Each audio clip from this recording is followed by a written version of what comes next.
I want to talk about mental health and like the DJ lifestyle. I'm putting that in like parentheses, but DJs are different than other artists, and this is kind of like what was brought up in that documentary. It's not the same as like a touring pop artist or something, right? Like who puts out an album and then they go on tour for a couple months and then they have a couple months off, and like they have seasons where they're on and off. DJs are literally all the time. I feel like if you guys have watched like the Steve Aoki documentary on Netflix, I think it's called I'll Sleep When I'm Dead. Literally, I just put that together. That's what that's called.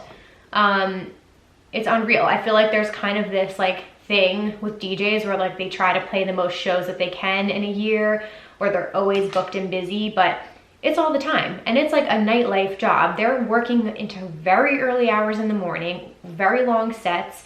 They can play multiple shows in a day and be flying to different countries in the same day. It's never ending. They don't have holidays off. Holidays are some of the biggest things they can play. Like a Halloween show or a New Year's Eve show, like they could be still playing shit. It's fucking bananas.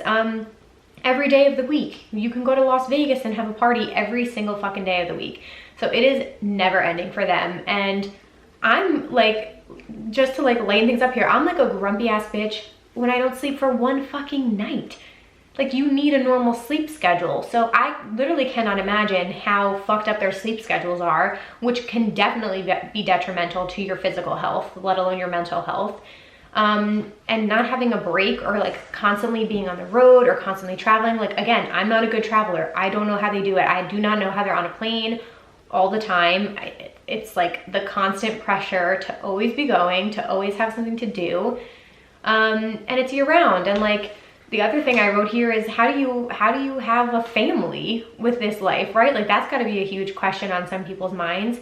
Because especially when you're like looking on the outside in, I feel like the life of a DJ seems extremely glamorous when you think about it, and you think about like the nightlife and all of the perks that come along with it, which absolutely, of course, there's so many positive things to choosing this career. But the biggest question I've always had as a fan watching these documentaries and watching things, and like Martin Garrix's YouTube series that he did, is like, how do they maintain a normal, healthy life and still do everything that they're doing? Like eventually having children and a family.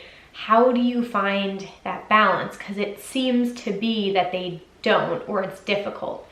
And I'm sure that is like a decision that weighs heavily on them, because like over here, I'm literally a content creator and I'm like, oh my God, if I have kids one day, that's gonna affect like me going to festivals as much. Like I've literally had those thoughts before, and I'm a normal person. I can't even imagine being a major DJ and being like, how will having a family affect me and my career? And that goes with other industries as well. But I'm sure that's why younger artists or younger DJs are like, go, go, go, go, go, because they want to make the most of their time in the shortest amount of time, because you just never know. Fame can be fleeting. You have no idea how long it's gonna last.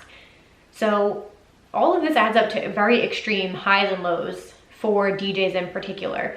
Especially now, let's like get into the job itself. You're in front of thousands, it could be tens of thousands of people during the day, and then on the flip side, you could be completely alone in a hotel room by yourself.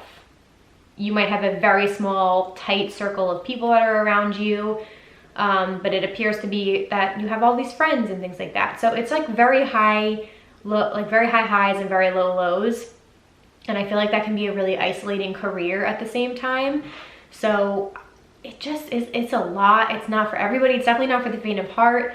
I remember when Bijou was on and I asked him about the touring schedule, he was the person, he was like, I love it. I live for the thrill of it.